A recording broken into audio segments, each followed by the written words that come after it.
سلطان الاولیاء، عطائے رسول، قطب العارفین، خواجہ خواجگاں حضرت معین الدین حسن چشتی سنجری اجمیری رحمۃ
الہام باطنی کی تعمیل میں نیشاپور کی طرف رخ فرمایا اور قصبہ ہرون پہنچ کر حضرت خواجہ عثمان ہارونی کی خدمت میں حاضر ہوئے اور قدم بوسی کا شرف حاصل کیا۔ حضرت خواجہ عثمان ہارونی رحمت اللہ علیہ نے نہایت لطف و کرم سے اپنی آغوش رحمت میں لے لیا اور کمال محبت و شوق سے آپ کی حاضری اور اخلاص کو قبول فرمایا اور سعادت بیعت عطا فرمائی اور حکم فرمایا، اے معین الدین، تجدید وضو کر کے 2 رکعات نفل اس طرح ادا کرو کہ پہلی رکعت میں سورہ فاتحہ 1 بار اور سورہ اخلاص 1000 بار پڑھو اور دوسری رکعت میں سورہ فاتحہ 1 بار اور سورہ اخلاص 1 بار پڑھو۔ آپ نے تعمیل ارشاد فرمائی، پھر حکم ہوا 100 بار درود شریف حضور سید کائنات حضرت محمد مصطفیٰ صلی اللہ علیہ وآلہ وسلم کے حضور ہدیہ نذر کرو پھر خواجہ عثمان ہارونی رحمت اللہ علیہ نے حضرت خواجہ غریب نواز رحمت اللہ علیہ کا ہاتھ پکڑ کر فرمایا، اے معین الدین، میں تجھے رب کی بارگاہ میں پیش کرتا ہوں اور تو بارگاہ خداوندی میں مقبول ہے۔ بعدہ 10 شوال 560 ہجری کو بروز پنجشنبہ بوقت ظہر خلافت و امامت عطا فرمائی اور حکم فرمایا کہ شبانہ روز عبادت و ریاضت کرو اور سورہ اخلاص 1000 بار پڑھو۔ بجا آوری حکم کے بعد جب خواجہ صاحب پیر و مرشد کی خدمت میں حاضر ہوئے تو ارشاد ہوا کہ اوپر دیکھو۔ اوپر نظر کی، فرمایا کیا دیکھا؟ عرض کیا کہ عرش اعظم تک تمام حجابات اٹھا دیے گئے ہیں۔ پھر حکم ہوا کہ نیچے دیکھو۔ نیچے دیکھا تو فرمایا کہ کیا دیکھا؟ عرض کیا کہ تحت الثری تک دیکھ رہا ہوں۔ فرمایا پھر جاؤ 1000 بار سورہ اخلاص اور پڑھو۔ تعمیل ارشاد کے بعد خواجہ غریب نواز پھر خدمت میں حاضر ہوئے۔ پیر و مرشد کا حکم ہوا کہ آنکھیں بند کرو۔ حکم کے مطابق آنکھیں بند کی، پھر کہا کھول لو اور پوچھا کہ کیا دیکھا؟ عرض کیا کہ 18,000 عالم نظر کے سامنے ہیں۔ تب پیر و مرشد نے نہایت شفقت و مہربانی سے فرمایا کہ اے معین الدین، اب ہمارا کام پورا ہو گیا، جاؤ اور سامنے کی اینٹ کھود کر لے آؤ۔ جب کھودا تو معلوم ہوا کہ وہ اینٹ سونے کی ہے۔ حکم ہوا کہ اپنے ہاتھ سے فقراء اور مساکین پر تقسیم کر دو۔ آج سے تمہیں غریب نواز کے خطاب سے سرفراز کیا۔ خواجہ غریب نواز کی ریاضت و مجاہدہ کا عالم یہ تھا کہ حضرت بابا فرید الدین مسعود گنج شکر رحمت اللہ علیہ فرماتے ہیں کہ آپ 70 سال تک سوائے اوقات خاص کے باوضو رہے، ہمیشہ روزہ کی حالت میں رہتے اور قیام اللیل آپ کا شعار تھا۔ زہد و پرہیزگاری کا عالم یہ تھا کہ چند مسقال خشک روٹی پانی میں تر کر کے افطار فرماتے تھے اور ایک ہفتہ میں محض 5 مسقال خشک نان پر ہی اکتفا فرماتے تھے۔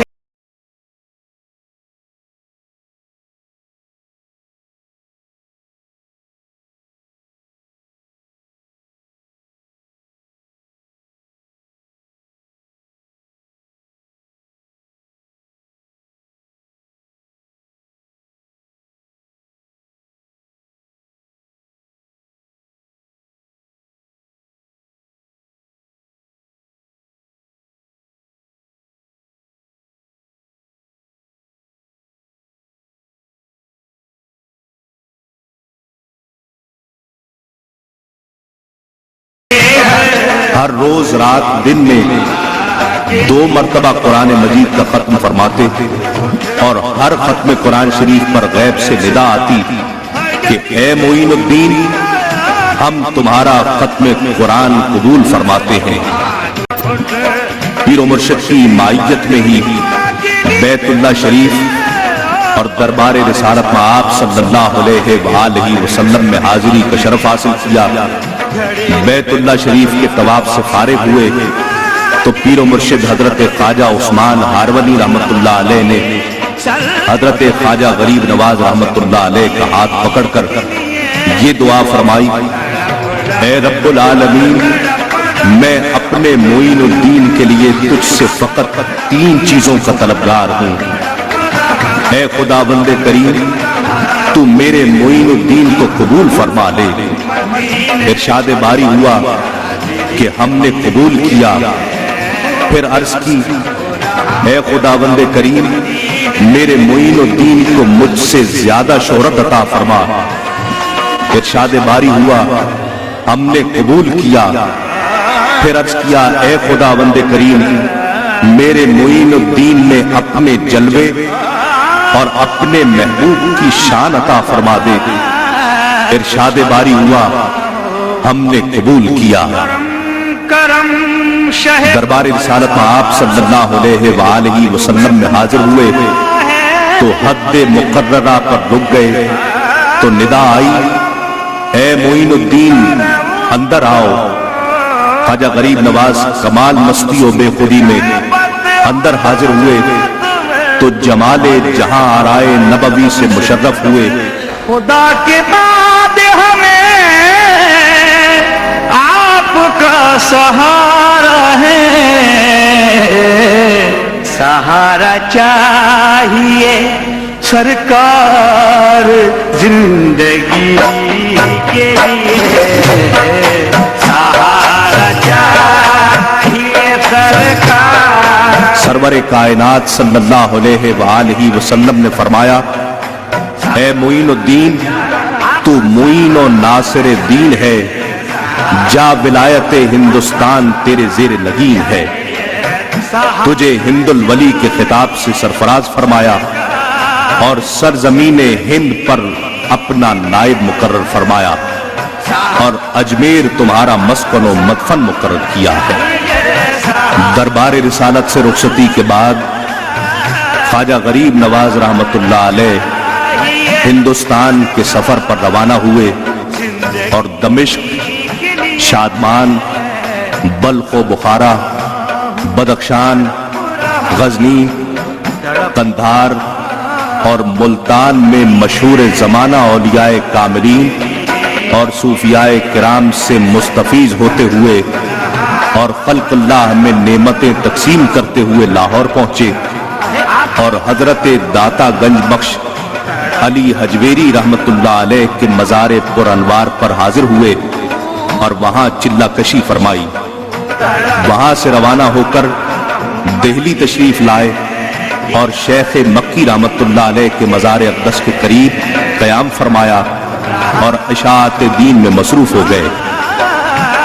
غیر مسلم آپ کو ایذا رسانی کے درپے رہتے، لیکن جب آپ کے سامنے آتے تو آپ کے نورانی سراپا کے سامنے ڈھیر ہو جاتے اور کلمہ پڑھ کر دائرہ اسلام میں داخل ہو جاتے۔ کئی بار آپ کو قتل کرنے کی کوشش بھی کی گئی، لیکن قاتل خود آپ کے سامنے آتے ہی آپ کے دست حق پرست پر بیعت کا شرف حاصل کر کے حلقہ بگوش اسلام ہو جاتا۔ خواجہ غریب نواز رضی اللہ تعالیٰ عنہ کی اجمیر آمد سے پہلے ہی حاکم وقت راجہ پرتھوی راج جو خاندان چوہان سے تھا اور جس کی حکومت دہلی راجپوتانہ و گجرات وغیرہ تک پھیلی ہوئی تھی، انتظام ملک اور فنون سپاہ گری و شہ سواری اور جمیع آداب شاہی اور علوم حکمت و نجوم میں ماہر تھا، اور اس کی والدہ بھی علم نجوم کی ماہر تھی۔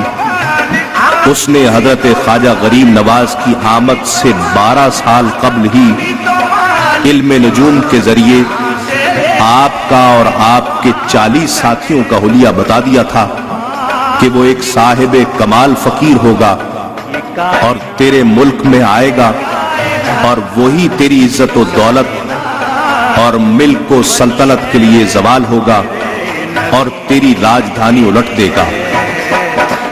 پرتھوی راج نے اپنی والدہ کی ہدایت کے موافق اس حلیہ کی تصاویر کی نقلیں جا بجا شاہراہوں اور راستوں پر تھانوں میں اور چوکیداروں کو بھجوا کر تاکید لکھ دی کہ اس شکل و صورت کے لوگوں کا جب تمہاری طرف سے گزر ہو تو باحفاظت و احتیاط ان کو ہمارے حضور میں حاضر کر دیا جائے یا مکر و فریب سے انہیں ہلاک کر دیا جائے۔ چند دن قیام کے بعد آپ دہلی سے اجمیر کے لیے روانہ ہو گئے، باوجود اس کے کہ دہلی سے اجمیر تک تمام علاقہ راجہ پرتھوی راج کا اور ہر جگہ آپ کی گرفتاری کا حکم موجود تھا، لیکن کارساز حقیقی کی حمایت آپ کے ساتھ تھی اور آپ کا مقصد نہ دنیا کمانا تھا نہ لڑائی لڑنا تھا، بلکہ اپنے اخلاق و کردار سے آپس میں میل محبت پیدا کر کے خدائے واحد کے آگے سب کو جھکانا تھا۔ اس لیے آپ امن و سلامتی کے ساتھ دہلی سے اجمیر میں داخل ہو گئے۔ ایک سایہ دار درخت دیکھ کر اس کے نیچے قیام فرمایا۔ اونٹ والوں نے منع کیا اور کہا کہ یہ فقیروں کا ستھان نہیں، مہاراج کے اونٹوں کے باندھنے کی جگہ ہے، لہذا تم کسی اور جگہ جا کر قیام کرو۔ آپ کے ساتھیوں نے ان کے روک ٹوک کی کوئی پرواہ نہ کی۔ جب انہوں نے زیادہ سختی کی تو خواجہ غریب نواز کو ناگوار گزرا اور وہاں سے اٹھ کر کھڑے ہو گئے اور فرمایا، اچھا ہم جاتے ہیں، تمہارے اونٹ بیٹھے رہیں گے۔ وہاں سے اٹھ کر آپ ماں ساتھیوں کے آنا ساگر پر تشریف لائے اور ایک جگہ خوش فضا دیکھ کر اسی جگہ قیام فرمایا اور عبادت الہی میں مصروف ہو گئے۔ ادھر شام کو جب اونٹ اس جگہ پہنچے جہاں سے خواجہ صاحب کو اٹھایا گیا تھا اور اونٹ باندھے گئے تھے، جب اونٹ بیٹھ گئے تو بس حسب ارشاد خواجہ غریب نواز بیٹھے ہی رہ گئے۔ چرواہوں نے لاکھ کوشش کر لی لیکن ایک اونٹ بھی اپنی جگہ سے ہل نہ سکا۔ یہ خبر راجہ پرتھوی راج کو دی گئی۔ یہ سب سن کر اسے بڑا تعجب ہوا۔ اس نے گھبرا کر کہا، جاؤ اس فقیر سے معافی مانگو۔ ساربان حضرت خواجہ غریب نواز کی خدمت میں پہنچے اور معافی کے طلبگار ہوئے۔ آپ نے معاف فرما دیا، تب اونٹ اپنی جگہ سے اٹھے۔ ادھر آنا ساگر پر حضرت کے ساتھی کھانا پکانے میں مصروف ہو گئے۔ چند لوگوں نے جانور شکار کیا اور گوشت کے کباب وغیرہ بننے لگے۔ کچھ لوگ بغرض رفع ضروریات متفرق ہو گئے، چنانچہ ان میں سے کچھ لوگ تالاب بیلا جو اس وقت اہل ہنود کی بڑی عبادت گاہ تھی چلے گئے اور کچھ لوگ آنا ساگر پر غسل وضو وغیرہ میں مصروف ہو گئے۔ جب یہ خبر اہل ہنود میں پھیلی تو لوگوں نے آپ کے ساتھیوں کو سختی سے روکا۔ یہ خبر جب حضرت خواجہ غریب نواز تک پہنچی تو آپ نے ارشاد فرمایا، جاء الحق وزهق الباطل ان الباطل کان زہوقا، اور خادم خاص حضرت فخر الدین کو ایک چھاگل عنایت فرما کر حکم دیا کہ تالاب آنا ساگر سے اس کو بھر لاؤ۔ حسب حکم خادم مذکور چھاگل پانی سے بھر لایا۔ حکمت ایزدی سے تمام تالابوں، کنووں اور حوضوں کا پانی اس میں سمو گیا۔ مسلمان اس چھاگل سے پانی لے کر اپنی ضروریات پوری کرتے اور ادھر مشرکین اور کفار پانی کو ترس گئے۔ الغرض جب مسلمان اپنی ضروریات قیام سے مطمئن ہوئے اور کھانے میں مصروف ہوئے تو غیر مسلم اور کفار نے ان کے ہاتھ جو بھی آیا، لکڑی، تلوار، اینٹ اور پتھر لے کر تھوڑے سے مسافر مسلمانوں پر چڑھ دوڑے اور چاروں طرف سے گھیر کر زخمی کرنے لگے۔ حضرت خواجہ غریب نواز رحمت اللہ علیہ اس وقت نماز میں مشغول تھے۔ جیسے ہی فارغ ہوئے لوگوں نے عرض کیا، حالات کا علم ہوتے ہی آپ باہر تشریف لائے اور ایک مٹھی خاک اٹھا کر اس پر آیت الکرسی دم فرمائی اور حملہ آوروں پر پھینک دی۔ جس پر وہ مٹی گری وہ خشک ہو کر سن ہوا کہ حرکت کرنے کی طاقت نہ رہی۔ یہ قدرت و کرامات دیکھ کر خوف و دہشت سے سب پریشان ہو گئے اور قریب ہی راجہ کا ایک عالی شان مندر تھا، اس میں پناہ لے لی۔ ایک فقیر جس کا نام شادی دیو تھا اور اسی مندر کا پجاری تھا، علم نجوم و سحر میں کمال درجہ ماہر تھا۔ راجہ پرتھوی راج اور تمام رعایا اس کی عزت کیا کرتے تھے اور اس سے مدد مانگتے تھے۔ یہ تمام لوگ اس پر بھروسہ کر کے اس کے پاس پہنچے اور تمام ماجرا سنایا۔ وہ سب ماجرا سن کر اول تو چپ رہا اور گھبرایا، پھر مخاطب ہو کر کہا کہ یہ شخص اپنے دین میں بڑا بزرگ اور صاحب کمال ہے، اس سے اس طرح مقابلہ کرنا مشکل ہے، شاید جادو سے ان لوگوں پر قابو پایا جا سکے۔ بس تمام چیلوں کو جادو کے بڑے بڑے سحر بتلا کر ان کے ساتھ خواجہ بزرگ کی رہائش پر پہنچ کر چیلوں سمیت جادو کرنے لگا۔ اس وقت خواجہ غریب نواز نماز میں مصروف تھے۔ جیسے ہی فارغ ہوئے لوگوں نے عرض کیا کہ اب ایک سادھو اپنے چیلوں کے ساتھ ہم پر جادو کے ذریعے قابو پانا چاہتا ہے۔ آپ نے فرمایا اے عزیزو فکر نہ کرو، خدا ہمارا حامی و مددگار ہے، ان کا سب جادو بے اثر ہو جائے گا۔ اس نے ہماری مدد جیسے ہر وقت فرمائی ہے اور ہم یہاں تک پہنچے ہیں، یہاں بھی ہم پر اسی طرح احسان فرمائے گا۔ یہ فرما کر آپ پھر نماز میں مشغول ہو گئے۔ اتنے میں سادھو ماں ساتھیوں کے ان کے قریب پہنچا۔ جیسے ہی خواجہ غریب نواز پر نظر پڑی سب کی زبانیں گنگ ہو گئیں، سحر و جادوگری یکلخت بھول گئے، جہاں کھڑے تھے وہیں کھڑے رہے۔ جب آپ نماز سے فارغ ہوئے تو ان پر نظر پڑی، جیسے ہی سادھو کی نظر سے نظر ملی وہ آپ کا جمال با کمال دیکھ کر بید کی طرح کانپنے لگا، رحیم رحیم پکارنے لگا۔ اس کے ساتھی اس حرکت سے متعجب ہوئے اور نصیحت کرنے لگے۔ وہ دیوانوں کی طرح ان پر خفا ہو کر ان پر پتھر پھینکنے لگا۔ کئی لوگوں کے سر توڑ دیے اور باقی ڈر کے مارے بھاگ گئے۔ حضرت خواجہ غریب نواز رحمت اللہ علیہ نے اس کی یہ کیفیت دیکھ کر شفقت و مہربانی فرمائی اور اپنے ایک خادم کو پانی کا پیالہ دے کر اس کے پاس بھیجا۔ وہ خادم کے ہاتھ سے لے کر شوق سے پی گیا۔ فوراً پیتے ہی دل سے شرک و کفر کی قدرت جاتی رہی اور دوڑ کر حضرت خواجہ غریب نواز کے قدموں میں جا گرا اور مشرف با اسلام ہو گیا۔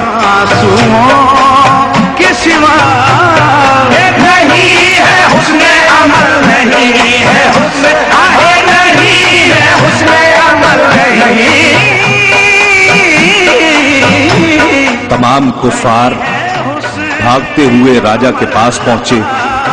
پرتھوی راج نے کیفیت حال معلوم کر کے ان کو سمجھایا اور تاکید کی کہ فقیروں کے ساتھ ایسا سلوک نہیں کیا کرتے، ان کو ہرگز نہ چھیڑو نہ ستاؤ، ایسے درویشوں کا نکالنا آسان نہیں ہے۔ بعض ہندو یہ کرامات دیکھ کر اور ان کے سادھو اور پیشوا کے مسلمان ہو جانے پر جن کی قسمت میں سعادت و ہدایت تھی اور حضرت سلطان الہند کے دست حق پرست پر مسلمان ہو گئے۔ عوام نے کچھ خوف زدہ ہو کر اور کچھ راجا کے منع کرنے سے مسلمانوں کو ستانا چھوڑ دیا، تاہم دل میں حسد اور تعصب سے پیچ و تاب کھاتے رہے اور کڑتے رہے، لیکن ہیبت سے کچھ کرنے کی ہمت نہ رکھتے تھے اور اس فکر میں لگے ہوئے تھے کہ کسی نہ کسی طرح ان فقیروں کو نکال کر باہر کریں گے۔ راجا کو آخر یہ تدبیر سوجی کہ اجے پال جوگی سے جس کا راجا بے حد معتقد تھا امداد طلب کی جائے۔ یہ جوگی شہر سے 3-4 کوس کے فاصلے پر پہاڑوں میں رہا کرتا تھا۔ طلسم اور جادوگری میں تمام ہندوستان میں منفرد اور ممتاز تھا اور اس کے 1,500 شاگرد تھے، جن میں سے 700 تو فن جادوگری میں ماہر تھے اور ان کے مددگار تھے۔ اجے پال جوگی ماں تمام شاگردوں کے خواجہ غریب نواز رحمت اللہ علیہ کے مقابلے کے لیے آ گیا۔ حضرت خواجہ غریب نواز کو بھی اس حال کی خبر ہو گئی۔ اٹھ کر تازہ وضو فرمایا اور اپنی قیام گاہ کے گرد ایک خط کھینچ کر حصار کر لیا اور اپنے تمام ساتھیوں اور خادموں کی ہمت بندھا کر ارشاد فرمایا کہ خط سے کوئی باہر قدم نہ نکالے، کسی کافر کو اس خط کے اندر آنے کی ہمت و جرت نہ ہوگی اور ان کا سحر و جادو اس حصار کے اندر داخل نہ ہو سکے گا۔ اپنے خدائے بزرگ و برتر پر بھروسہ رکھو، دیکھو خدائے قادر و توانا اپنے مسکین بندوں کی کیسے مدد فرماتا ہے۔ اور اپنے حبیب محمد مصطفیٰ صلی اللہ علیہ وآلہ وسلم کے دین کو تمام مذاہب پر کیوں کر غالب کرتا ہے؟ آخر جب وہ بدبخت دائرہ حصار کے قریب آ کر سحر و جادوگری میں مصروف ہوئے اور حصار میں داخل ہونے لگے تو کسی کی مجال نہ ہوئی کہ ایک قدم بھی بڑھا سکے۔ جب شور و غل اور جادو وغیرہ حد سے بڑھ گیا تو حضرت خواجہ غریب نواز رحمت اللہ علیہ نے ارشاد فرمایا، اے گمراہو، تمہارا مطلب کیا ہے اور کس لیے تم ہمارے پیچھے پڑے ہو؟ تم کیا چاہتے ہو کہ چند مسکینوں کو ستا کر خدا کے قہر و غضب کو جوش میں لاؤ اور عذاب الہی میں گرفتار ہو تاکہ تمہارا نام و نشان بھی باقی نہ رہے؟ اجے پال جوگی نے اپنے شاگردوں کو حکم دیا کہ جادوگری کے کرتب دکھاؤ۔ انہوں نے شروع کیا اور ہزاروں لاکھوں کی تعداد میں آتشی سانپ اور بچھوؤں سے تمام پہاڑ بھر دیے اور بعض نے پتھر برسانے شروع کیے اس امید پر کہ مسلمانوں کو ہلاک کر دیں، لیکن ان اللہ کے نیک بندوں پر وہ تمام سانپ، بچھو اور پتھر اس حصار کے پاس آ کر گر جاتے۔ خواجہ صاحب نے اپنے خادموں کو حکم دیا کہ بلا خوف ان سانپوں کو پکڑ کر پہاڑ کی طرف پھینک دو۔ جب خادموں نے اس حکم پر عمل شروع کیا اور سانپوں کو پکڑ کر پہاڑ کی طرف پھینکنا شروع کیا تو اللہ کی قدرت سے وہ سانپ اور پتھر جہاں جہاں گرتے ایک سایہ دار درخت وہاں اگ جاتا۔ یہ بات مشہور ہے کہ دیار اجمیر شریف میں چترادل اور برنا نام کے درخت جو بکثرت پائے جاتے ہیں وہ خواجہ غریب نواز رحمت اللہ علیہ کی کرامت کا نتیجہ ہے۔ چنانچہ حضرت خواجہ غریب نواز نے بچو کو اٹھا کر دفن کر دیا، جس کے نتیجہ میں برنا کا درخت اگایا۔ آج بھی اگر درخت برنا کی لکڑی کو گھس کر بچھو کے کانٹے کی جگہ لگا دیا جائے تو زہر ختم ہو جاتا ہے۔ یہ حربہ ناکام ہو جانے کے بعد جادوگروں نے آگ برسانا شروع کر دی، لیکن آگ اس حصار میں داخل نہ ہو پائی اور لوٹ کر جادوگروں کو جلانا شروع کر دیا۔ آخر کار اجے پال جوگی اور اس کے تمام شاگرد مجبور ہو گئے اور اجے پال جوگی اپنے کیے پر بے حد پشیمان ہو کر حضرت خواجہ غریب نواز کے قدموں میں گر گیا۔ آپ نے اس کی خطا معاف فرما کر تھوڑا پانی عنایت فرمایا۔ اس نے اسی وقت پیا جس کے پیتے ہی دل روشن ہو گیا اور دل سے کلمہ طیبہ پڑھ کر مسلمان ہو گیا، اور اس کے تمام شاگرد بھی حلقہ بگوش اسلام ہو گئے۔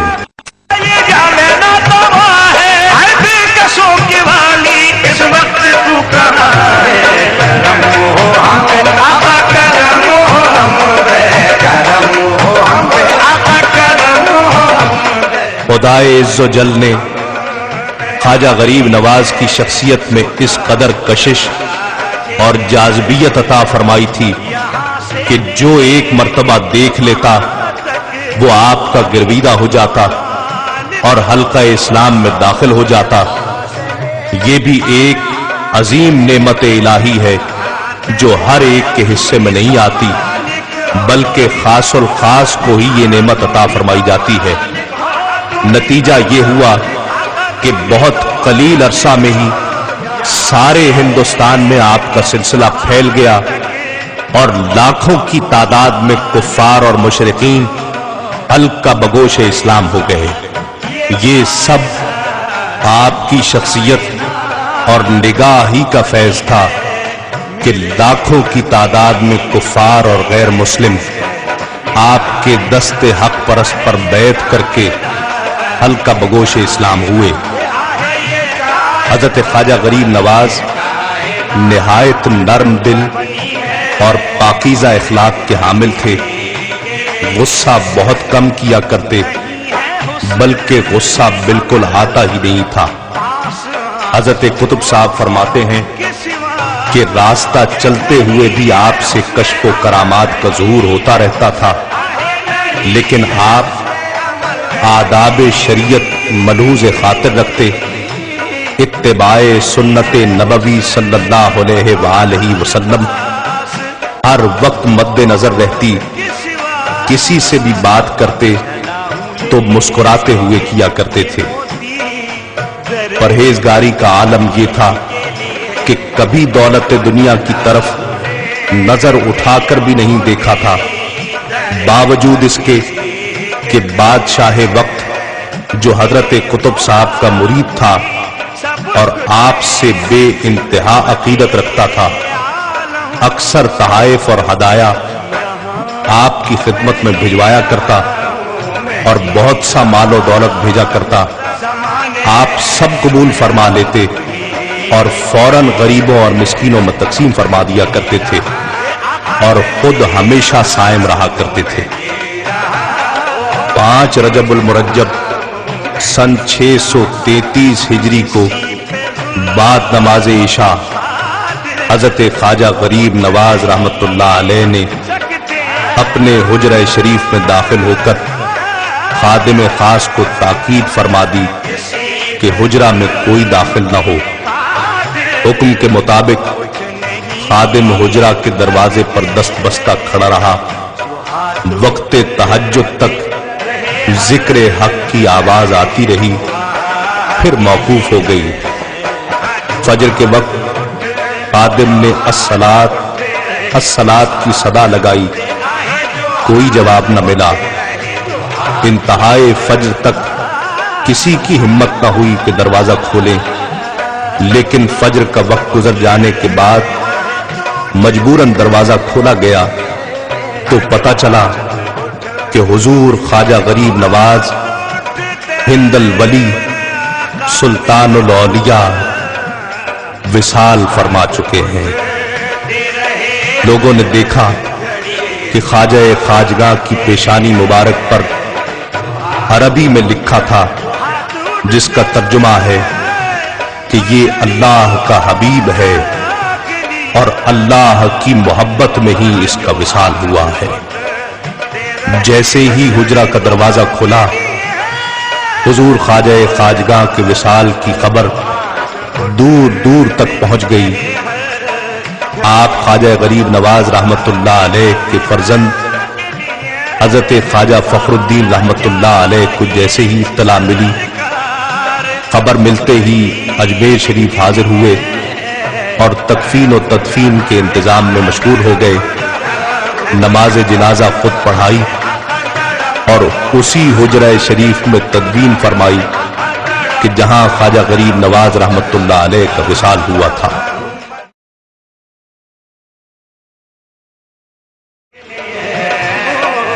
یہ اندوہناک خبر جنگل کی آگ کی طرح پھیلتی چلی گئی اور گرد و نواح دور و نزدیک سے خواجہ غریب نواز رحمت اللہ علیہ کے چاہنے والے معتقدین اور مریدین جوق در جوق یہاں حاضر ہوتے رہے۔ حضور خواجہ غریب نواز رحمت اللہ علیہ کے مقبرہ کی تعمیر سب سے پہلے خواجہ حسن ناگوری رحمت اللہ علیہ نے فرمائی، لیکن اقبال نامہ جہانگیری میں یوں تحریر ہے کہ گنبد مبارک سلطان محمود خلجی نے سن 859 ہجری میں فتح اجمیر کے بعد بنوایا تھا۔ گنبد پر اندر کی طرف لکھے گئے ایک شعر سے یہ پتہ چلتا ہے کہ اندر کے نقش و نگار 939 ہجری میں مکمل کیے گئے۔ بعد میں مقبرے اور مزار کی تعمیر اور تزئین و آرائش کا کام وقتاً فوقتاً ہوتا رہا، اور اس وقت جو مقبرے پر کام ہوا ہے وہ سب سونے سے کیا گیا ہے، اور اس کے تمام نقش و نگار اور تزئین و آرائش پر بھی سونے کا کام کیا گیا ہے۔ ہند الولی حضرت خواجہ معین الدین چشتی سنجری اجمیری رحمت اللہ علیہ کا یہ مزار مبارک مرجع خلائق ہے، اور پوری دنیا سے لاکھوں کروڑوں کی تعداد میں مسلمان اور غیر مسلم بھی حضور خواجہ غریب نواز رحمت اللہ علیہ کے مزار پر حاضر ہوتے ہیں اور فیض حاصل کرتے ہیں۔ یہ مسجد جس کا نام شاہ جہان مسجد ہے اور اس کی تعمیر مغلیہ دور میں عمل میں آئی، یہ مسجد سندلی مسجد کہلاتی ہے، اور یہ بھی مزار مقدسہ حضرت خواجہ غریب نواز رحمت اللہ علیہ کے مزار سے ملحقہ ہے۔ مزار شریف کے احاطہ میں ہی 2 دیگیں، جس میں سے ایک دیگ کہ جس کے اندر 65 من اناج آتا ہے، اور اس سے بھی بڑی دیگ کہ جس کے اندر 125 من اناج پکتا ہے۔ دنیا بھر سے آئے ہوئے زائرین اس میں نمکین اور میٹھا سب اناج ڈالتے ہیں، لیکن اس کا کھانا اور جو لنگر تیار ہوتا ہے انتہائی لذیذ ہوتا ہے۔ مزار شریف سے باہر یہ پہاڑی کہ جہاں حضور خواجہ غریب نواز رحمت اللہ علیہ خود مقیم رہے، مشہور ہے کہ اس پہاڑی کے نیچے بہت سے لوگ تھے، اور ایک بہت بڑا پتھر جو آپ دیکھ سکتے ہیں جو پہاڑی سے نیچے آ رہا تھا، اور حضرت خواجہ غریب نواز رحمت اللہ علیہ نے اس پتھر کو حکم دیا کہ رک جاؤ، اور پتھر اپنی جگہ پر رک گیا۔ جہاں رکا تھا آج بھی اسی جگہ پر موجود ہے۔ دنیا کا کوئی خطہ آج بھی ایسا موجود نہیں ہے کہ جہاں پر خواجہ غریب نواز رحمت اللہ علیہ کے عقیدت مند، معتقد اور مرید اور نام لیوا نہ رہتے ہیں۔ شاید علامہ اقبال رحمت اللہ علیہ نے خواجہ غریب نواز رحمت اللہ علیہ جیسی شخصیت کے لیے ہی کہا تھا کہ ہزاروں سال نرگس اپنی بے نوری پہ روتی ہے، ہزاروں سال نرگس اپنی بے نوری پہ روتی ہے، بڑی مشکل سے ہوتا ہے چمن میں دیدہ ور پیدا۔ اللہ رب العزت ہم سب کو خواجہ غریب نواز رحمت اللہ علیہ کے نقش قدم پر چلنے کی توفیق عطا فرمائے، ان کی سیرت پر عمل کرنے کی توفیق عطا فرمائے، اور ان کے فیوز و برکات سے مستفیض ہونے کی توفیق عطا فرمائے۔